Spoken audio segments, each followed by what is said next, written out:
Hi everyone, I'm Mark. This is the Biz Lounge. Well, it's been a busy few days for the retailers with Black Friday last week and Cyber Monday today.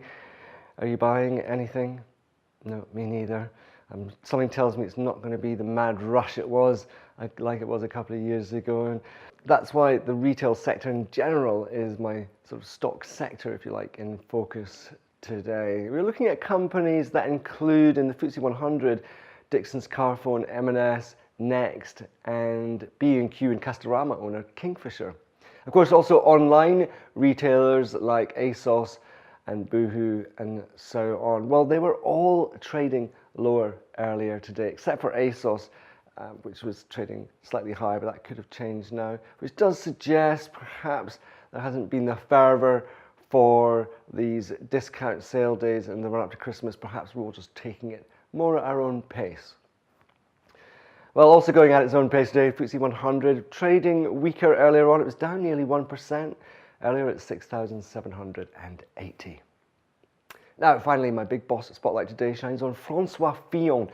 Now, he's just won the nomination to lead the French Conservative Party, the Republicans, in the presidential election next year. He's a popular candidate, 62 years old, born in Le Mans, the famous racing town in western France. And he's now expected to lead the Republicans against the far-right leader Marine Le Pen. Well, of course, the current president, the deeply unpopular Francois Hollande, and his Socialist Party now being seen in disarray. A bit like the Labour Party in the UK, really, isn't it? Well, Fillon wants to reform France and transform it from a limping, leaking socialist economy into a vibrant liberal economy, a bit like the UK, really.